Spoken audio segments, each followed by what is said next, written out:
Excuse me, officer. I need to get through. I have an emergency surgery right now. He didn't even look at her badge. He looked at her skin. He blocked the hallway with his arm. Back up. Back up. Now. Now. She tried to explain. I said shut he your cut her mouth. off. I said shut your mouth. His voice dropped I've seen low your type and mean. sneak in here before. I've seen your type sneak in here Drug before. heads. Drug heads. Thieves. You think putting on scrubs makes you a doctor? He grabbed her arm and shoved her toward the wall. You people disgust me. You smell like the street and you walk around here like you own the place. A nurse nearby covered her mouth, not in shock, but to hide a grin. Someone raised a phone and started filming. Nobody stepped forward. Nobody said stop.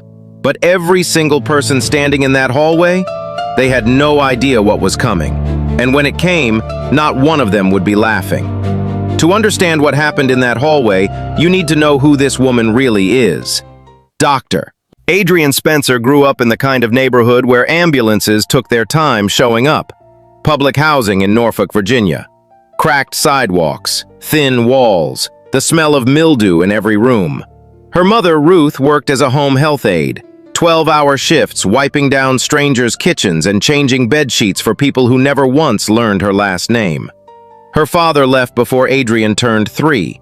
No goodbye, no forwarding address, just an empty chair at the dinner table that Ruth eventually moved to the garage. There was no money for tutors, no legacy admissions, no family connections.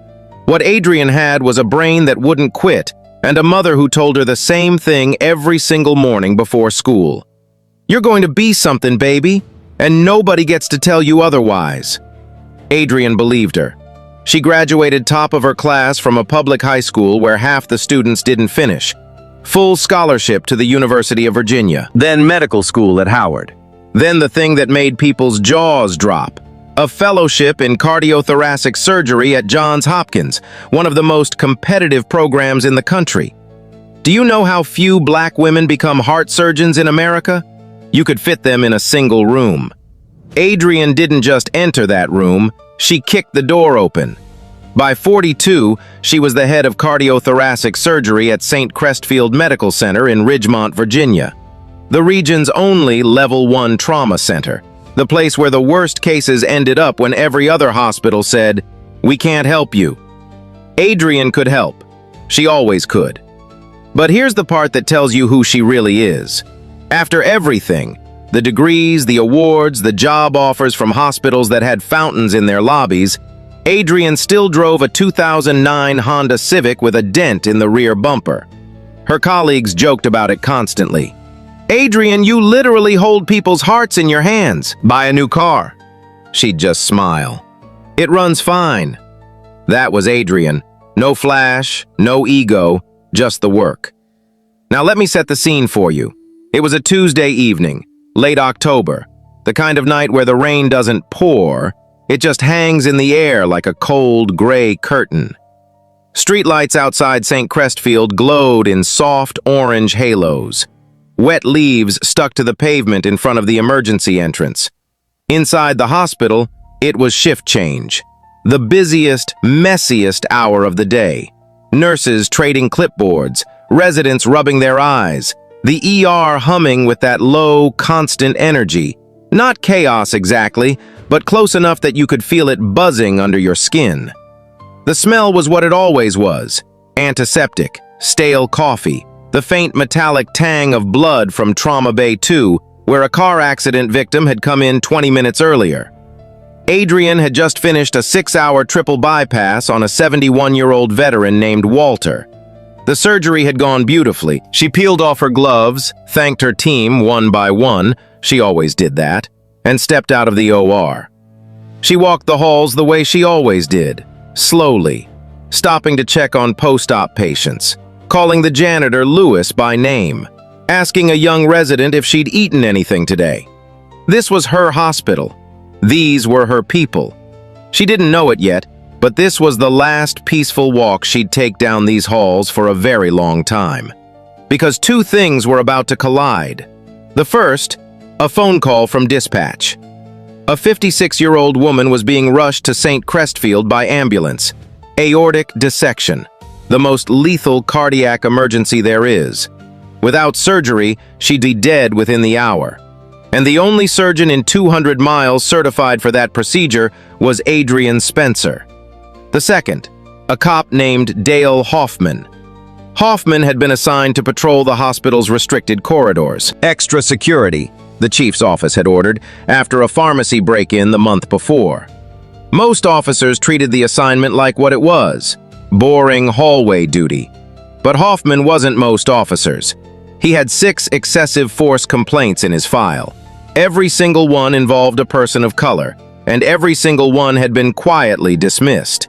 Tonight, those 2 paths were going to cross, and when they did, nothing in Ridgemont would ever be the same. Adrian's pager went off at 8:47 p.m. She was standing in the break room, pouring what would have been her first cup of coffee in 9 hours. The pager buzzed against her hip. She looked down. 3 words on the tiny green screen. Aortic dissection. Stat. Her coffee cup never made it to her lips. She set it on the counter, turned, and walked out the door. No hesitation, no wasted movement. When that word, stat, lit up your pager, your body moved before your brain caught up. That was training. That was muscle memory built over 15 years of saving people who were minutes from death. She moved fast through the main corridor, scrubs rustling, sneakers squeaking on freshly mopped linoleum. Her surgical gown was loose over her shoulders. Her hospital badge was clipped to her waistband, half hidden beneath the gown's hem. She wasn't thinking about the badge, she was thinking about the patient. Aortic dissection, type A, the most dangerous kind. The aorta, the body's largest blood vessel, tears open from the inside. Blood floods into spaces where it was never meant to go.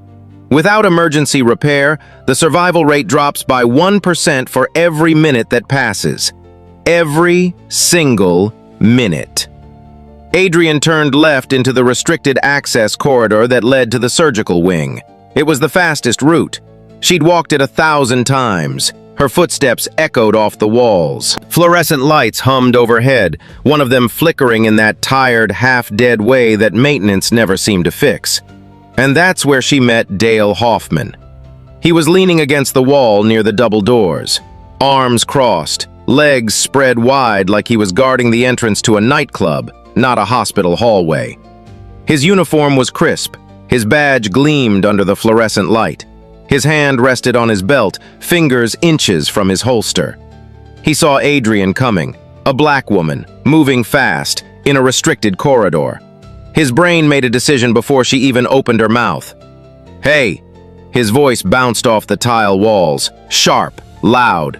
"Stop right there!" Adrian slowed but didn't stop completely. She held up one hand, still moving forward. "Officer, I'm Dr. Spencer, cardiothoracic surgery. I've got an emergency case coming in and I need to get to OR 3. She said it the way she said everything. Calm, clear, direct. No panic, no pleading. Just information delivered with the precision of someone who had spent her career making life-and-death decisions in seconds. Hoffman didn't hear any of it. Or if he did, he didn't care. He stepped directly into her path. Close enough that she could smell the stale coffee on his breath. Close enough that she could see the tiny crack in his bottom lip. Close enough that she had to stop or walk straight into his chest. "I didn't ask who you are." His eyes moved down her body, then back up. Slow, deliberate. Not checking for a weapon, just looking at her the way people look at something they've already decided doesn't belong. "I said stop."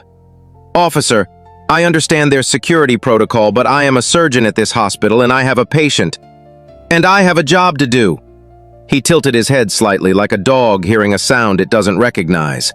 "This is a restricted corridor.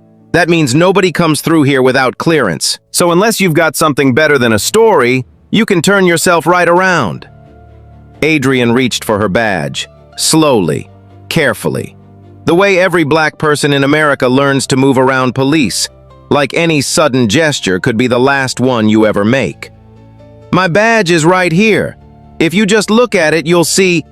He grabbed her wrist, not gentle, not professional. His thick fingers clamped down like a steel cuff snapping shut. "Don't reach for anything." His jaw tightened. "You don't move until I tell you to move. Are we clear?" His partner, Officer Bryce Nolan, appeared at the end of the corridor. Young, mid-20s, sandy hair. He walked toward them with quick, uncertain steps. His eyes went to Adrian's scrubs first, then to her surgical cap, then to Hoffman's hand wrapped around her wrist like he'd caught a shoplifter at a gas station. Something crossed Nolan's face.